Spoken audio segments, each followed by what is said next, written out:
ఇవాళ ఎంత బాధ అవుతుందంటే ప్రభాకర్ రావు గారు డైరెక్ట్గా ఐపీఎస్ ఆఫీసర్ కాదు. ప్రభాకర్ రావు గారు ప్రమోట్గా ఐఏఎస్ కన్ఫర్డ్ అయ్యి ఇవాళ కేసీఆర్ తన సుట్టరికమా, తన చెప్తే పని నమ్మకంగా చేసేవాడా అంటే ఆఫీసర్లు చట్టానికి లోబడి పనిచేసే వాళ్ళు ఉండొద్దు, తన ఇష్టానికి లోబడి పనిచేసే వాళ్ళు ఉండాలని చెప్పి నిబంధనలకు విరుద్ధంగా ఎస్ఐబి అనేది ఒక బాధ్యతాయుతమైన సంస్థ. దానికి ప్రభాకర్ రావు గారిని మొట్టమొదటిగా నియమించారు. 2020లో అనుకుంటా ఆయన రిటైర్డ్ అయ్యిండు. ప్రభాకర్ రావు గారు రిటైర్డ్ అయిన తర్వాత మళ్ళీ ఆయనకు ఎస్ఐబిలో కొనసాగించడం అంటే ఎంత బాధ్యతారహితమో, నిబంధనలకు ఎట్లా విరుద్ధమో, కేంద్ర ప్రభుత్వ మార్గదర్శకాలను ఎట్లా తుంగలు తొక్కిందో ఇంతకంటే నిదర్శనం లేదు. ఇదే ఎలిజిబిలిటీ లేని, ఒకవేళ ఆయన నిజంగానే ఎఫెక్టివ్గా పనిచేసే ఆఫీసర్ అయితే, గొప్పవాడే అయితే ఓఎస్గా పెట్టుకోవచ్చు, వేరే బాధ్యతలు పెట్టుకోవచ్చు, వాళ్ళ సలహాదారులుగా నియమించుకోవచ్చు, సూచన సలహాలు తీసుకోవచ్చు, కానీ బాధ్యతాయుతమైన పోస్టుల్లో పెట్టద్దు. కానీ రిటైర్డ్ అయినటువంటి ప్రభాకర్ రావుని ఒక ఐపీఎస్ ఐజీపీ స్థాయిలో ఉన్న ఆఫీసర్ చేయాల్సిన డ్యూటీలో అక్రమంగా నియమించిండు. ఎస్ఐబిలో అక్రమంగా నియమించడమే కాకుండా చాలా కీలకమైన రాష్ట్ర భవిష్యత్తు కానీ దేశ భవిష్యత్తు కానీ ఇంటెలిజెన్స్ డిపార్ట్మెంట్కి ఉంటుంది. ఈ ఇంటెలిజెన్స్ డిపార్ట్మెంట్ ఇవాళ రాష్ట్రంలో ముఖ్యమంత్రి దగ్గర ఉంటుంది. హోంమంత్రిగా ఉన్నప్పటికీ కూడా ఇవాళ లా అండ్ ఆర్డర్, ఈ ఇంటెలిజెన్స్ వ్యవస్థ మొత్తం కేసీఆర్ దగ్గరనే ఉంటుంది, ముఖ్యమంత్రి దగ్గరనే ఉంటుంది. మరి ఆ ఇంటెలిజెన్స్ కూడా ప్రభాకర్ రావు గారినే ఇల్లీగల్గా ఆయనకు ఎలిజిబిలిటీ లేకున్నా కూడా అంత కీలకమైన బాధ్యతలో 9 నెలల పాటు ఇంటెలిజెన్స్కి ఎస్ఐబికి వారు నియామకం కాబట్టి మొన్న వాళ్ళ ఇంటర్వ్యూ చూస్తూ ఉంటే ప్రణీత్ రావు గారు కావచ్చు, భుజంగరావు గారు కావచ్చు, లేదా రాధాకిషన్ రావు గారు కావచ్చు, ఇతరులు ఎవరు చెప్పినా పైన మా అధికారుల యొక్క ఆదేశాల మేరకే ఇవన్నీ కూడా చేసినామని చెప్తా ఉన్నారు. అంటే సమాచారాన్ని సేకరించారు. ఇవాళ సమాచారాన్ని అందించడమే కాకుండా వాళ్ళు ఆదేశిస్తే దాన్ని కాలబెట్టేటువంటి దుర్మార్గాలు కూడా ఊడగట్టమని చెప్తున్నారు. దాన్ని మొత్తం తీసుకుపోయి మురికి కాలంలో వేసినాం, మూసిలో వేసినామని చెప్తా ఉన్నారు. స్వయంగా ప్రభాకర్ రావు గారు చెప్పిన మాట ఏంటంటే, నేను ఆదేశించినటువంటి వాళ్ళ ఫోన్ నంబర్లే కాకుండా ఇవాళ కింద ఉన్న వాళ్ళు ఇంతకుముందు చెప్పిన ప్రణీతిరావు గారు కావచ్చు, భుజంగరావు గారు కావచ్చు, రాధాకిషన్ రావు గారు కావచ్చు, ప్రైవేట్లో ఉన్న శ్రావణ్ కుమార్ రావు గారు కావచ్చు, వీళ్ళందరూ వేరే ఫోన్లను కూడా ట్యాప్ చేసిండ్రు.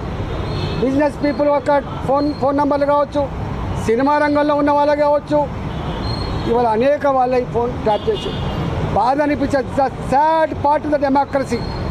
ఒక రాష్ట్రానికి గవర్నర్గా ఉన్న ఇంద్రసేన్ రెడ్డి గారి ఫోన్ ట్యాప్ అయిందంటే, ఈ రాష్ట్రంలో ఉన్నటువంటి ప్రజాస్వామ్యాన్ని కాపాడే, ప్రజాస్వామ్యాన్ని అమలు చేసేటువంటి జడ్జిల ఫోన్లు ట్యాప్ చేయడం, స్వయంగా మంత్రుల ఫోన్లే ట్యాప్ చేయడం, ఎమ్మెల్యేల ఫోన్ ట్యాప్ చేయడం ఇవాళ ఎంత దుర్మార్గమైందో మనకు అర్థం కావాలి. చివరికి వాళ్ళ డిపార్ట్మెంట్లలో పనిచేసేటువంటి హెచ్ఓడీల ఫోన్ కూడా ట్యాప్ చేయడం, పోలీస్ అధికారుల యొక్క ఫోన్ కూడా ట్యాప్ చేయడం, ఇది ప్రజాస్వామ్యానికి పాతరడానికి పరాకాష్ట. ఇది ఆనాడు 1975, ఇవాళ 50 సంవత్సరాలు అవుతుంది. ఆనాడు వ్యక్తుల స్వేచ్ఛను హరించి ప్రజాస్వామ్యాన్ని చెరబట్టి మొత్తం దేశాన్ని జైలుగా మార్చి ఆనాడు ఇందిరాగాంధీ 1975లో ఎమర్జెన్సీ చట్టాన్ని బట్టి వేల మంది మీద కేసులు పెట్టి వందల మందిని జైలు పాలు చేసి ఇవాళ కొంతమందిని అడ్రస్ లేకుండా సావగొట్టినటువంటి నల్ల చీకటి అధ్యాయాలు మళ్ళీ ఇవాళ ఈ రూపంలో కనబడతా ఉన్నాయి. నేను ఒకటే డిమాండ్ చేస్తూ ఉన్నా, ఇవాళ 50 సంవత్సరాలు గడిచింది ఈ దేశంలో, ఎమర్జెన్సీని తీసుకొచ్చి 50 సంవత్సరాలు గడిచింది. ఇవాళ మనం గవర్నర్ల ఫోన్లు, జడ్జిల ఫోన్లు, స్వయంగా మంత్రుల ఫోన్లు, ఎమ్మెల్యేల ఫోన్లు, ఇవాళ బాధ్యతాయుతమైనటువంటి సంఘంలో పేరున్న వాళ్ళ ఫోన్లు ట్యాప్ చేసి వాళ్ళ బలహీనతల మీద దెబ్బ కొట్టి ఇవాళ అనేక రకాల అక్రమాలు, దుర్మార్గాలు జరిగినట్టుగా మనకు అర్థమవుతూ ఉంది. కాబట్టి ఈ ఎంక్వైరీ అయితే ఉందో నత్తనడక జరగకుండా దీంట్లో ఎవరు ఆదేశాల మేరకు ప్రభాకర్ రావు గారు ఇలాంటి పని చేసిండు. ఇవాళ కింద ఉన్న అధికారులు ఎవరి ఆదేశాల మేరకు చేసిండ్రు, ఎందుకు కాలబెట్టాల్సి వచ్చింది, ఎందుకు మొత్తం చార్జ్ చేయాల్సి వచ్చింది, ఇవన్నిటి మీద సమగ్రమైన ఎంక్వైరీ జరగాలి.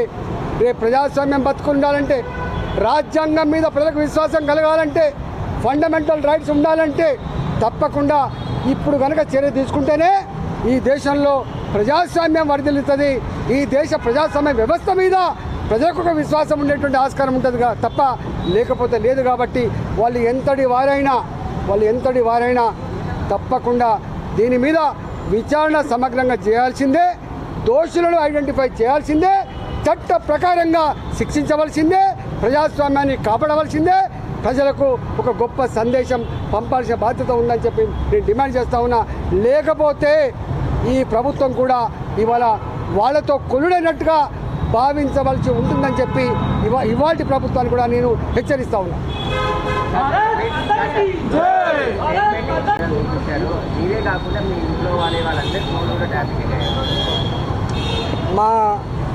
మా వైఫ్, మా భార్య నడిపేటువంటి జమునా హ్యాచరీస్ ఫోన్ నంబర్లు కూడా మొత్తం ట్యాప్ చేసిండు టోటల్గా.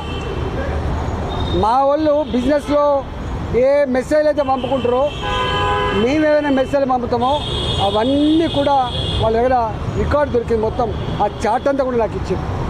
నన్ను అడిగింది ఇవన్నీ మీవేనా అంటే ఇవన్నీ కూడా మావే.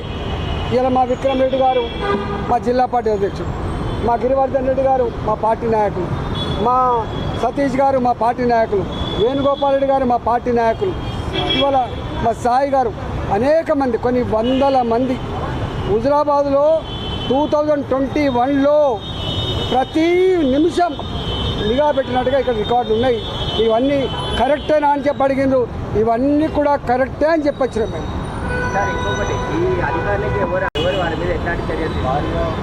ఇవాళ నేను మళ్ళీ చెప్తున్నా, వీళ్ళ శశపిసలకు ఆస్కారం లేదు. ప్రణీత్ రావు గారు కానీ, మీకు శ్రవణ్ కుమార్ కానీ, లేకపోతే రాధాకృష్ణరావు గారు కానీ, తిరుపతయ్య గారు కానీ, వీళ్ళందరూ కూడా చెప్పిన మాట ఏంటంటే, మేము బాజాప్తా ప్రభాకర్ రావు గారి ఆదేశాల మేరకే ఫోన్ ట్యాప్ చేసినాము, ప్రభాకర్ రావు గారి ఆదేశాల మేరకే ఈ సమాచారం అంతా కూడా సేకరించి ఇచ్చినాము. ప్రభాకర్ రావు గారు కూడా ఒక స్టేట్మెంట్ ఏమిచ్చిందంటే, నా కింద ఉన్న అధికారులు కూడా నేను చెప్పే ఫోన్లను చేసిండ్రు, చెప్పని వాడు కూడా చేసిండ్రు అని చెప్పి, అంటే ఇంత మిస్యూజ్ చేసిండ్రు. ఎవరి అండతో? తప్పకుండా ఈ డిపార్ట్మెంట్ ముఖ్యమంత్రి గారి కంట్రోల్లో ఉంటుంది. ఈ ఇంటెలిజెన్స్ వ్యవస్థ కానీ, ఎస్ఐబి కానీ, లా అండ్ ఆర్డర్ కానీ, ఇవన్నీ కంట్రోల్ ఉండేది ముఖ్యమంత్రి దగ్గర ఉంటుంది.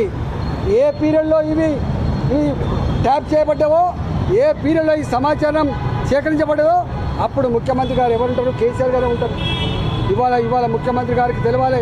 ఇవాళ ముఖ్యమంత్రి గారి కిందనే ఉంటుంది ఇంటెలిజెన్స్ వ్యవస్థ, ముఖ్యమంత్రి గారి కిందనే ఉంటుంది ఇవాళ ఎస్ఐబి వ్యవస్థ.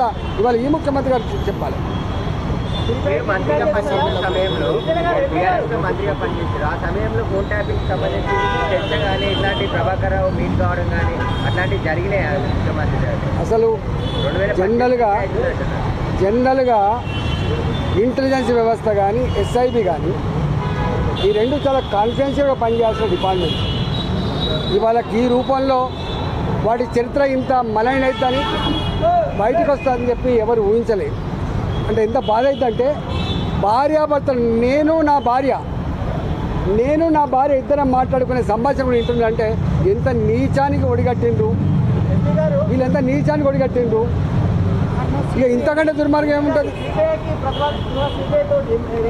ఒకవేళ ఈ ప్రభుత్వానికి దమ్ము లేకపోతే, ఈ ప్రభుత్వానికి నిజాయితీ లేకపోతే మేమున్నాం, సిబిఐకి అప్పచెప్పండి. ఎక్కడ ఏం జరిగిందో, ఎవరు దీంట్లో బాధ్యులో, ఎవరు దోషులో, వాడు ఎంతటి వారైనా పనిష్మెంట్ చేయగలిగే సత్తా సిబిఐకి ఉందని చెప్పి మేము డిమాండ్ చేస్తున్నాం.